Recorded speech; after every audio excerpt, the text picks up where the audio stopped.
A lot of the times people think they have an idea and therefore they have something of value. Execution is what creates value. The idea itself is of very little value. So stopping and protecting that idea becomes very limiting way too early in the process. Realizing that entrepreneurship is a marathon, not a sprint.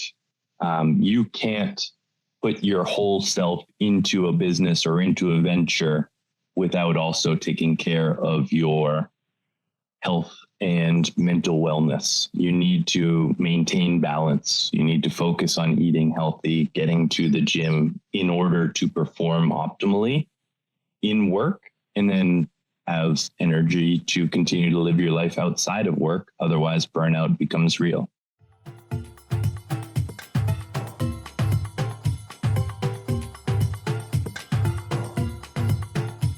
Hey, and welcome back to Pathways, the podcast where we talk with West Indians who are out here at home or in the diaspora, making work work for them. These are the folks who are out there charting their own path, figuring things out in a non-traditional field or just in an uncommon way.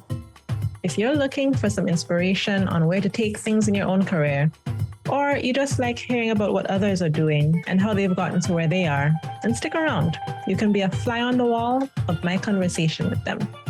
And maybe you'll take something away to use in your own life. When you're done, leave a comment and let us know what you liked or what you want to hear more of. And now, let's get into the episode.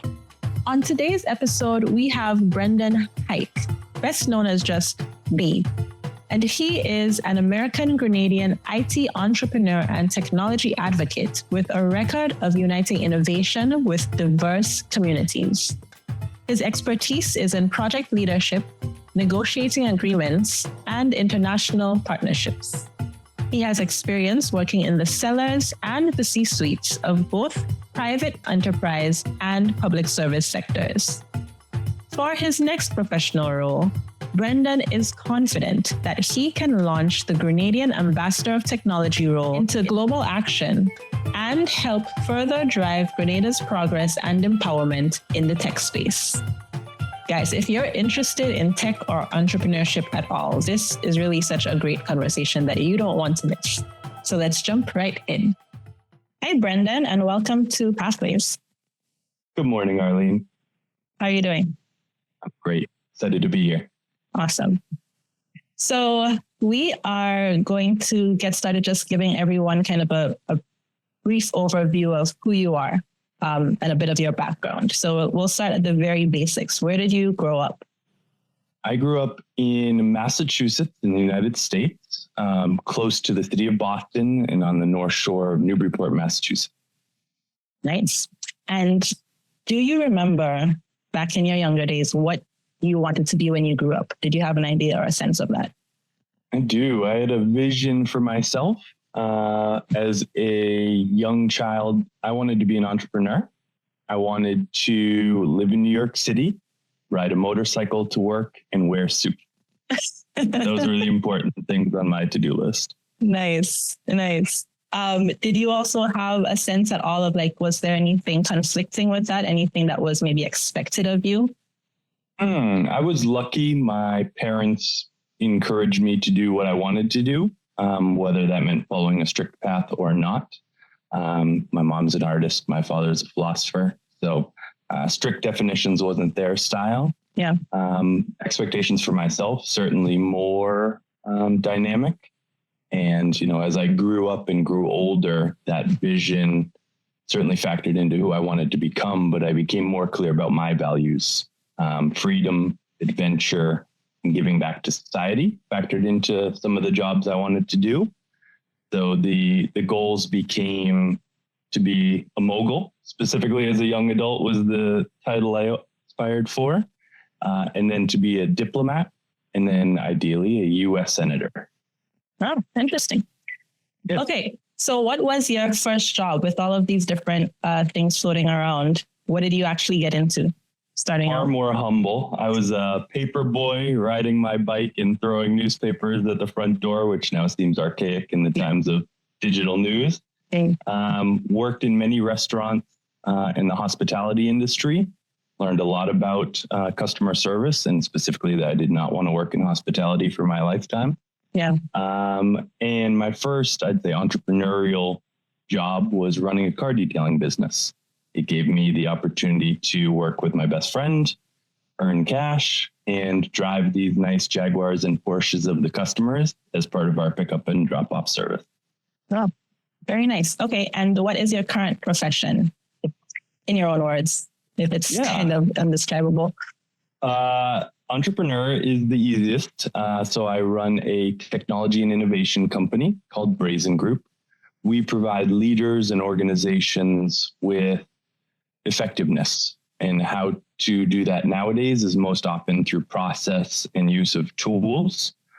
So we work with customer relationship management databases. AI is playing a larger and larger role, but data of any type in helping people who are nonprofits, government agencies, businesses do what they need to do. Got you. Okay. And so you have said that you, from a very young age, wanted to be an entrepreneur. How was that interest maybe grown over time? When did you really start to think of yourself as an entrepreneur? Like, I guess, what steps did you take? Was there anyone who was able to guide you, or like, how did it come about? The influences were strong from my childhood. My mom is an artist and a graphic designer. She runs her own solopreneur venture and was able to live the life that she wanted as a creative through that business. My stepfather was more of a traditional entrepreneur running startups and scaling them. So I was able to see through them what the world of business looked like. So I'm curious to understand like how you moved to Grenada from Massachusetts and what the process has been for you starting out your business here. All right. The journey was a bit of a winding road. I would say the luck of landing in Grenada, a country that I love and am really proud to be part of now, came about through my partnership. My wife is also an entrepreneur. She and I knew early in our relationship that we wanted to travel the world. Adventure is a big part of who we are. So we met in New York City, but knew that that was not going to be our long-term location. So we founded our companies on the same day, built them to be run online and run remotely from around the world, and started building a list of places we might want to live. Grenada was not originally on that list. We checked out places in South America, Southeast Asia, and she's from Trinidad, has family here in Grenada, which makes it seem obvious as a destination, but really that didn't factor in as highly as you'd think. But when we came to Grenada as a cool down for Carnival, fell in love. Quality of life here, the remaining humanity of interactions between people here really made us say, this looks like the place. And 5 years ago, we packed up our life in New York and moved to Grenada. I love that. Glad you're able to make it feel like home. So tell us a little bit about your business, or I guess maybe the different entrepreneurial pursuits that you've had over the years, because I know you've also done a lot of work, still maybe do work in solar energy and renewables. Is that right? That's right. Yep. My wife, Diane, she runs her company, Soul Logistics, and they do solar project management. So that is her expertise. She does design, engineering, procurement, lots of very technical work. And she's the go-to expert in New York City, up in the US, for solar, which is the hardest market to actually get solar built in because of the complexities of city life. So we're partners in each other's business. And so I maintain my connection to solar and renewables largely through working with her. She's doing more and more social impact, environmental consulting. So we get to partner on that work. She and I met at a solar energy startup in New York City. So solar and renewables are certainly part of our background and story. And that launched my current business, which is Brazen Group. We started working on making solar companies more effective and more efficient, using technology better for their leaders. And then that has grown into a larger client base that includes government agencies. For New York, their renewable energy agency, we built their entire software system. And then now that we've come down here to Grenada, we are helping Grenadian organizations build databases. For example, Grenada Tourism Authority. We're helping them move away from those paper-based landing cards and use that data more efficiently, both for the arriving passengers, so they don't have to go through that process, but also harnessing the power of the data. Where are people coming from? How does that affect the vision of tourism for the island? And in my view, hopefully make it focused on sustainability, make it focused on longer term visitors and people who want to come here and contribute to our culture and economy, as opposed to come for the weekend and just kick back on the beach. Got it. Okay. So it's interesting. And I kind of want to dive into the origin story, if you will, a bit of how you got into specifically this tech space. And I'm going to ask what your take is on university education. I'm going to phrase it this way because I noticed that your background is in a lot of like liberal arts philosophy. You mentioned that your dad is a philosopher, yet you got into tech and business. So what is it that like drove those choices? I know the entrepreneurship is a big part of that, but I guess what drove the choices in your majors? So in university, and then how were you able to then grow your career pursuits out of that? I have come to learn about myself that I'm a dabbler. Now, novelty, trying new things is attractive to me in my mind. Philosophy allowed me to do that, to engage big questions and learn how to think, if you will. I was able to partner that philosophy major with dual minors, business and leadership.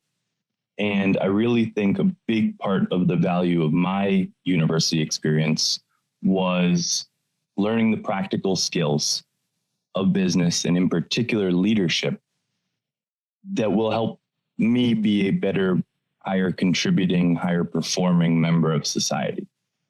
And I think to answer your question about higher education and its value, I think that's part of what's missing as the core focus. I think a lot of times people go hyper specific, and at an age of 18, that may be a shot in the dark. It may be too early to go hyper specific on what you're learning. So for me, I think a broader perspective on how to be a contributing human, any focus on education around memorization, I think is now largely misplaced. We have all of the information we need at our fingertips. We can learn to be better digital citizens, better physical citizens through education. So that would be part of what I would like to see shift in the educational focus. For me, higher education was an extension of a growth period. It allowed you to be with people of a similar age, also focusing on growth, figuring out who they are outside of their homes, and extending the time to focus on yourself and self-discovery beyond the point where you get a job and have to make ends meet. So I think that's a large part of the value. And when I look at the United States education system, I don't see the return on investment on what is now huge costs for students and student loans. That's become an economic proposition as opposed to a social value from higher education. Yeah, that resonates with me about the bit about like being hyper specific so early on, because this was an experience that I had where I went into architecture at the age of, I was 15. And I was like, I'm going to be an architect, not knowing what that entailed at all. And then getting into it, I think I didn't understand, or I didn't even know about what liberal arts education was at that stage.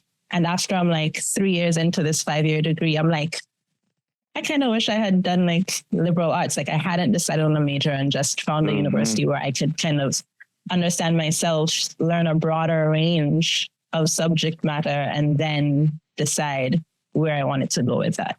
Yeah, so, absolutely. Yeah. And what you learned in architecture, how close is it to what you wound up doing in your career? It has been helpful because I'm in project management in the construction space. So the understanding of design and just like how architects' minds work and design thinking in general is definitely helpful.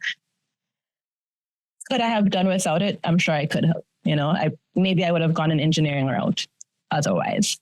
But in project management, talk about a valuable skill that applies across all careers. I think project management and project management skills could be part of core education for everybody. It's useful for your life and your home to-do list. It's useful for your career.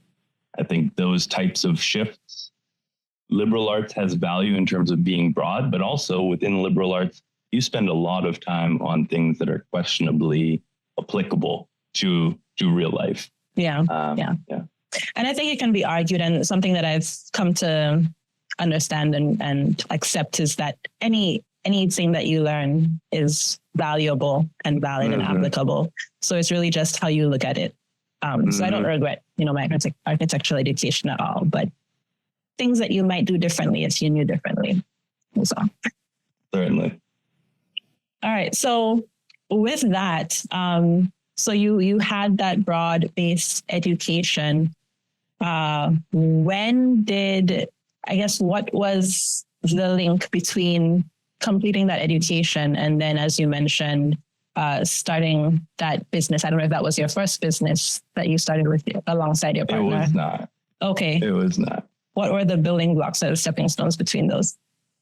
Graduated from college in 2008, right into the Great Economic Depression, recession, and took any job that I could get, which meant a unpaid internship in Washington, D.C. I was lucky to work for the Obama campaign. Very proud of that.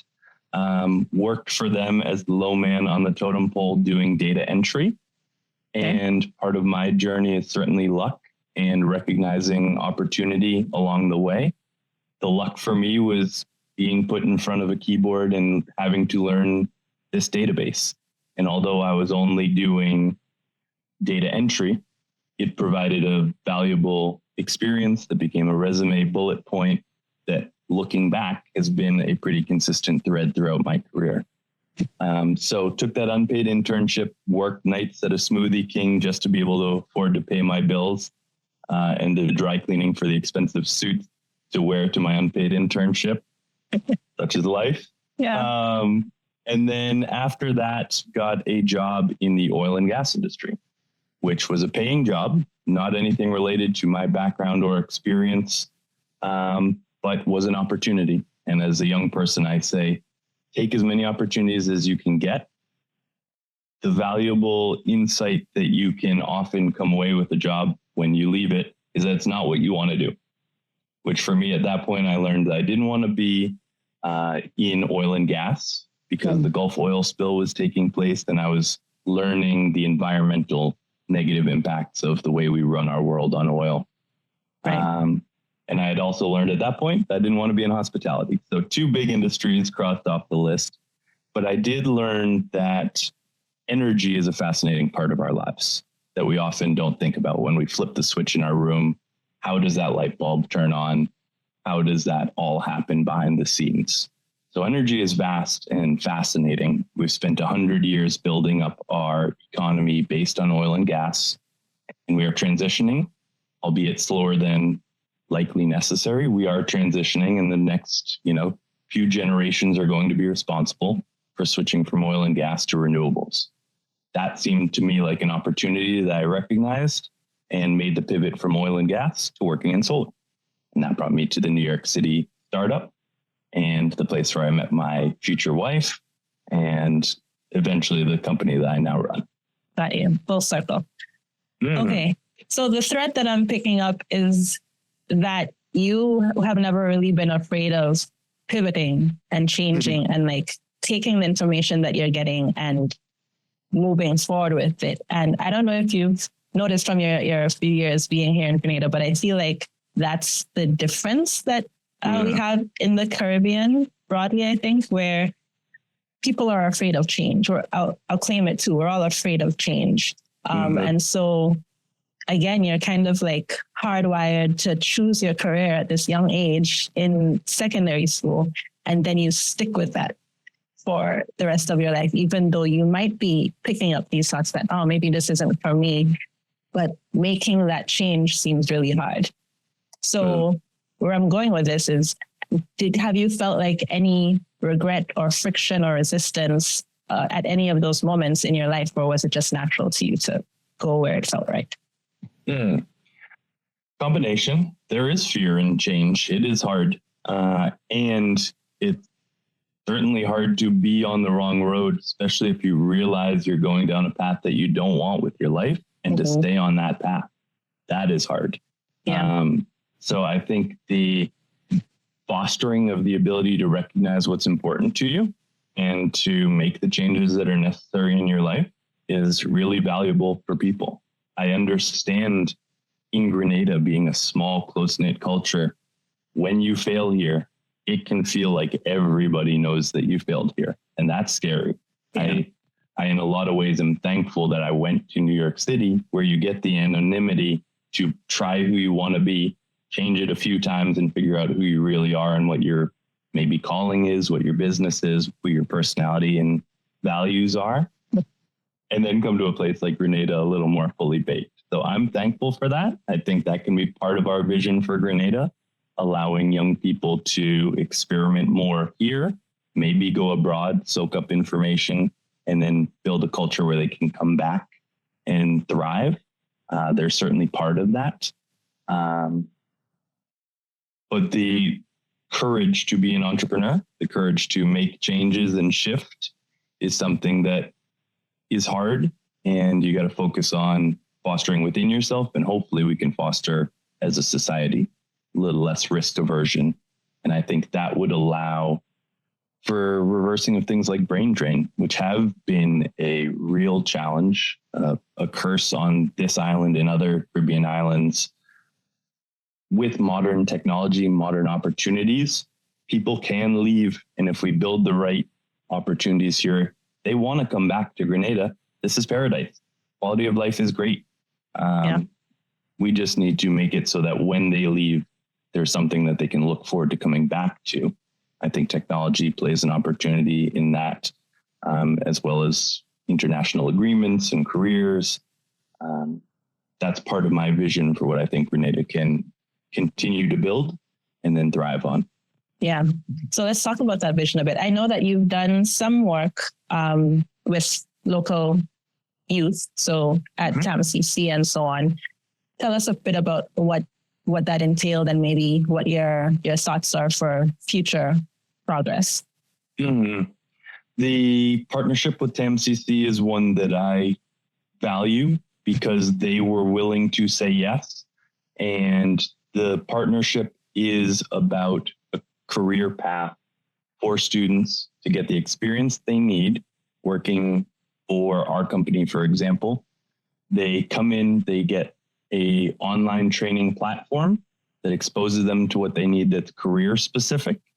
And then we help teach them the soft skills. What is it like to be in a professional meeting? What's it like to show up, be on time, because timeliness and international expectations are important. Those type of things you have to learn. And I think as a business owner, you often expect employees to show up and be who you need them to be. And that's not always the case. You need to help train. You need to help encourage people to be who you want them to be and who they can be. And that's what we're doing through our partnership with TAMCC. So we have a paid internship program.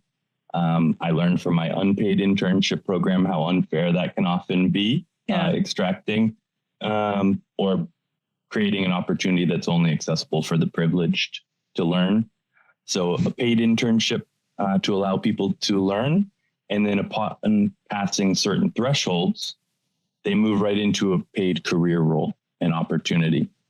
So it's based on performance. It's not based on ambiguous expectations. If you get the certifications and you pass the tests for the role, you can have a career waiting for you that's based on U.S. international wages and paid from Grenada. So the team are working with our Indian team our US team and our other Grenadian team members here in our office.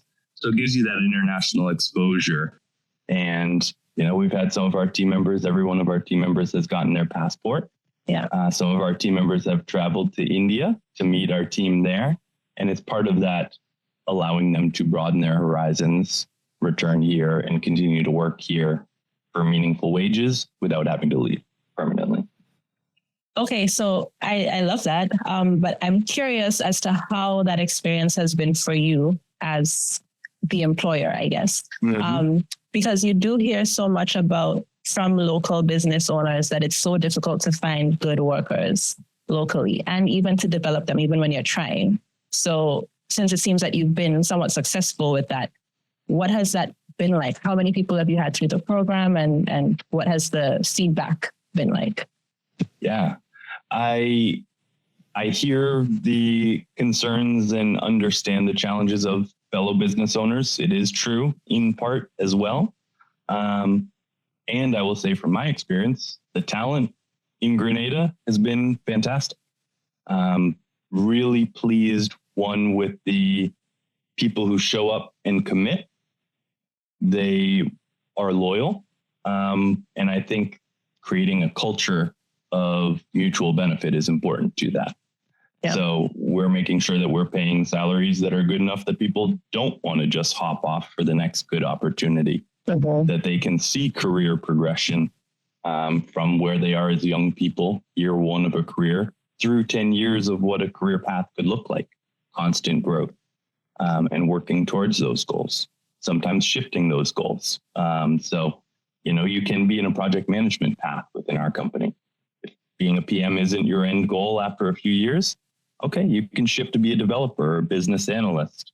And allowing that flexibility, I think, also helps keep people within our company because it's not just a single path that you have to be stuck on. Yeah. Some of the challenges are also cultural and global. People ghosting is a reality in the modern workforce. Yeah. And I think that's really unfortunate. Shows a lack of respect and lack of maturity. And I think that's a training opportunity. You've got to talk to people and say, listen, here are my expectations. It's okay if you want to leave for another job, for another reason, to try your own thing. I encourage my team members to start their own companies and come and talk to me about it. Maybe I can be a partner. Maybe I can be an investor. It's okay to want to change, as we talked about earlier. Yeah.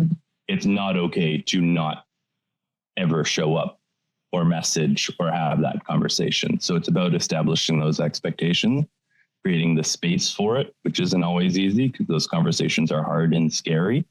But it's certainly possible. And from what I've seen of Grenadian talent, we've had 10 team members, so not huge volume as we're a boutique consulting firm, but we've had 10 team members come through, get their Salesforce consulting certification and start working as paid international consultants. And they've been fantastic. They're showing up, they're warm, they are committed to growth, they're part of a team, and they're able to work from either our office here in town or work from home. So we are trying to create an atmosphere that's flexible and allows people to work how they work best. Great. I'm happy to hear that. Really am. So what do you see for yourself or your company professionally over the next, let's say, 5 to 10 years? What kind of growth are you aiming for? Yeah, I am looking forward to helping continue to contribute to Grenada through an initiative, Island Innovators, that Faye and I are working on that brings together today's leaders and tomorrow's leaders into idea exchange, both online and in person. I think a lot of what we're doing in Grenada is people have got great ideas.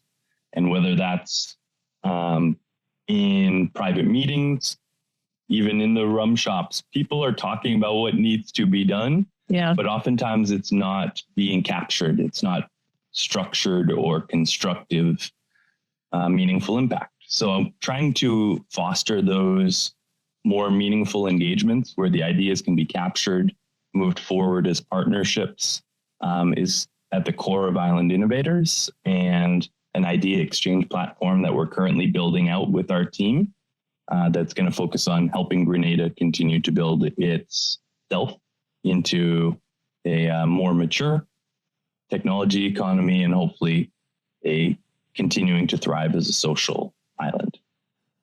Great. I love that. Yeah. I'm happy. I'm interested to see what direction that goes in. Yeah, would love to have you at our next Island Innovators event. You're certainly doing the work. I'm curious about you. What does your next 5 years look like? Oh, well, thank you. I am professionally, career-wise, I am looking to kind of grow my strengths in project management field. It's definitely one that is very experience-based. So I am seeking different certifications and so on to support that. But then I don't want to be boxed into a niche specifically, especially as we mentioned, project management can be very broad and vast. And I've already dabbled in a few different areas. So really just looking to build that out. I do have a consultancy that I run with construction project management. So just helping people to build their first homes and guiding them through that process, which can be very stressful. Yeah. If you've ever tried it. So developing that and trying to bring some people on board who can, learn. So I'm actually interested in hearing how you find your workers to, find people who are dedicated to growth and to learning and building something together. So yeah, that's kind of my main goals. And then this podcast, I really do want to grow this. It's been running about 4 years now. Just coming back from a hiatus, but I do feel that there's some great potential in what it can do and how it can evolve to better serve some of what people need in the industries and just being able to share what you're working on. So kind of along the lines of what you're talking about, talk about how you've gotten to where you are, because again, in this society, we can be hoarders of information rather than being open to just sharing and, building in that way, rather than feeling like we have to do everything on our own and, we can't tell someone what we're working on because that might somehow diminish our ability to grow. So, just really trying things out. I think I'm in that phase of accepting change and allowing myself to go where it feels right in the time. And change is inevitable. So it's a great mentality to be in. Hopefully don't grow out of it. Yeah.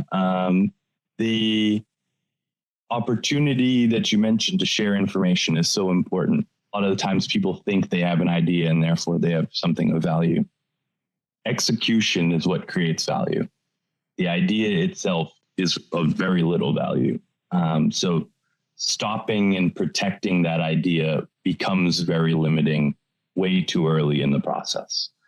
So I want to encourage, I think this podcast is very meaningful. Thank you for having me on it. Thank you for doing all of the work to bring it to life. I've got some people that I would love to recommend who I have learned from and could join you. I think I have learned from podcasts like How I Built This with Guy Raz, which is fantastic, telling entrepreneur stories of the big fish behind Airbnb and Uber and the likes of that. So sharing information is really important in creating spaces where people can tap into it, have a vision for what's possible, and not being afraid to change based on what's out there is really important. So, Brendan, if you can share with us, is there anything that you feel like you've done differently, change that you've made in the past 6 months to, let's say, a year that really made a big positive influence on your lives? And that could be anything like a purchase, something that you read, a habit that you dropped. Yeah. Arlene, you're a great interviewer. That reminds me of a question from a book that Faye and I wake up and read in the morning, Tools for Titan by Tim Ferriss. Oh, yeah. Yeah. Great Full disclosure, book. Tim Ferriss was, his show was kind of the catalyst for me wanting to start this podcast. Amazing. Well, you're nailing it. I certainly feel the similarities. Thanks. So Tools for Titans, great book, lots of wisdom in short bites from different people. And in reflecting on it, one of the things that I've changed in the last year is realizing that entrepreneurship is a marathon, not a sprint. You can't put your whole self into a business or into a venture without also taking care of your health and mental wellness. You need to maintain balance. You need to focus on eating healthy, getting to the gym in order to perform optimally in work, and then have energy to continue to live your life outside of work. Otherwise, burnout becomes real.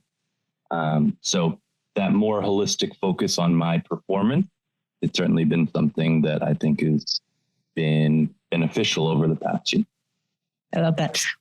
If you're willing to share, what has that looked like tangibly for you? Morning routines, getting up at a more set time, focusing on doing non-work things like reading and sharing and learning in the mornings to start the day. And then a more regular workout and sleep routine.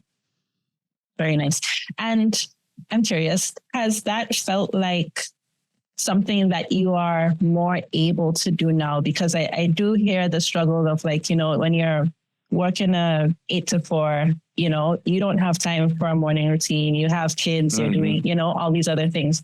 And you definitely come to a place in your career where you probably have some more flexibility, time-wise, definitely location-wise. So is that something that you think you're only able to focus on now because of the work that you put in prior to?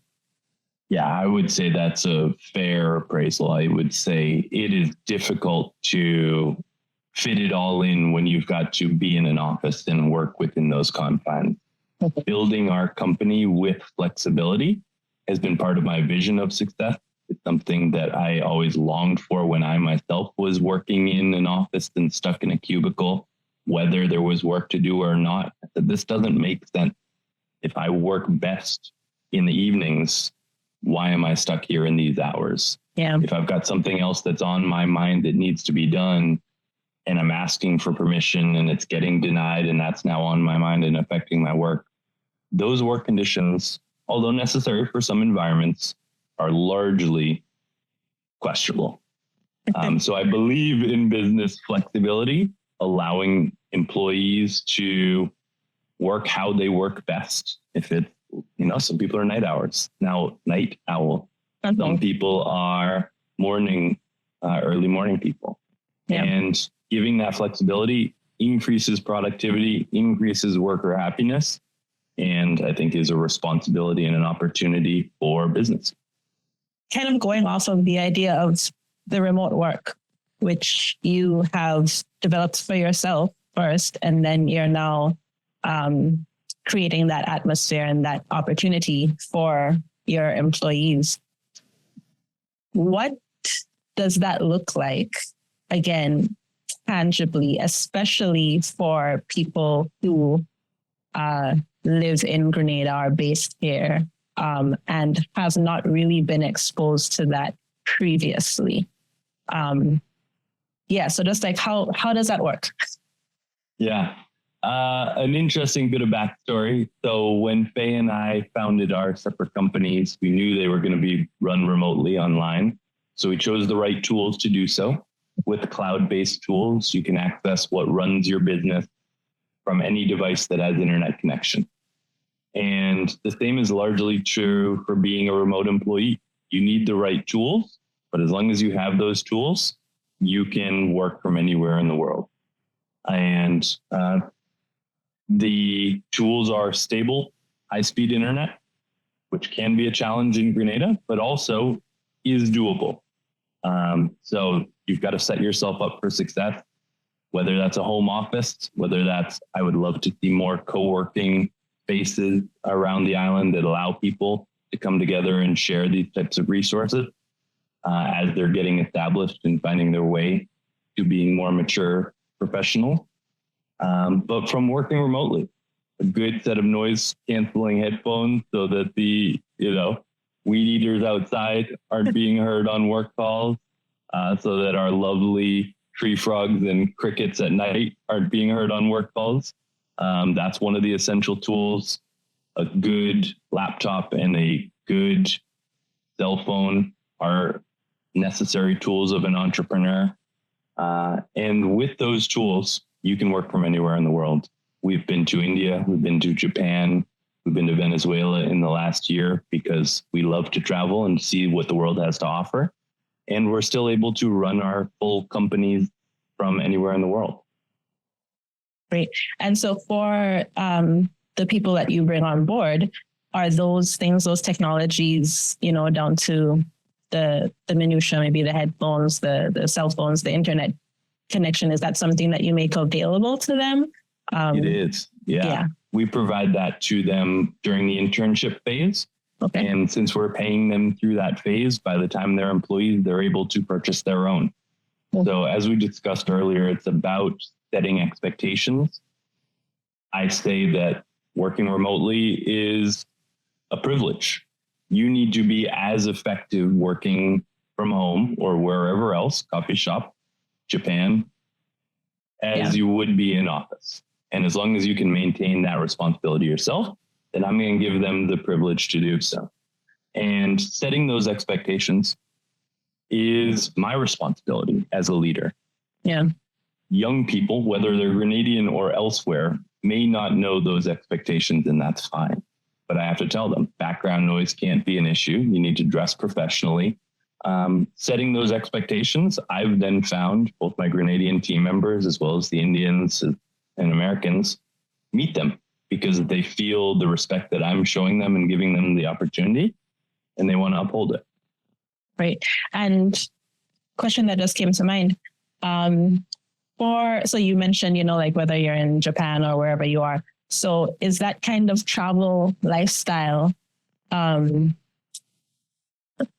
suggested or allowed or encouraged for your workers? So I know with some remote jobs, it can be remote, but I know you have, like your satellite locations, I guess. So you have China, America, Grenada.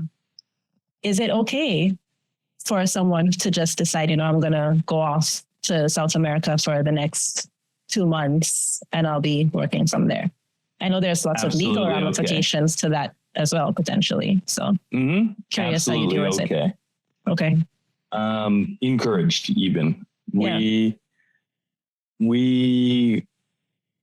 believe that the same type of discussions about responsibility apply to our work-life balance. If you have a meeting that you need to be on and you're in a country where that means that it's happening at 2 a.m., okay, you need to be on that call at 2 a.m. And that's a combination of responsibilities and choices. But does it make sense for us to say that you need to be in Grenada because that meeting is taking place, then it would be taking place at 11 a.m. accordingly? Not in my book. I think that belief in people's ability to handle their business and work in the way that works for them should be extended to employees, shouldn't only be allowed to happen for leadership or happen for the 2 weeks a year that you get a vacation time. The world is vast. I think the more that we can go out and soak it up, the better that the team members will be at their jobs, offering guidance and consulting other business leaders on what they've seen. Going to Japan is a lesson in consideration and process optimization. And that culture is something that's fascinating to see. And then different from how India is, where the oftentimes hectic life is based on how many people need to function there. So there's different lessons to be learned about society and process. Yeah. And I think I've learned from it, opened my eyes in my life, and I want to share that with our team and as many Grenadians as possible. Absolutely loves that. And I hope that more, I know it's not doable for every business type, but I really hope that more people who can kind of move in that direction. just allowing freedom. There's a few chances that help foster travel that I didn't know about when I was younger that I'd like to share. Yeah. Education is absolutely one of them. There's smaller forms of education too. There are trainings and certification courses that may be weeks long or months long. Yes. And maybe you can afford those. If you can't, it's worth reaching out and seeing if there's a scholarship option available. If you Some are fully sponsored as well. Precisely. Exactly. Yeah. And so you may see a price tag and let that stop you. But if you don't, if you reach out, if you show genuine interest, many people who are organizers will want you to be there and will help find a way.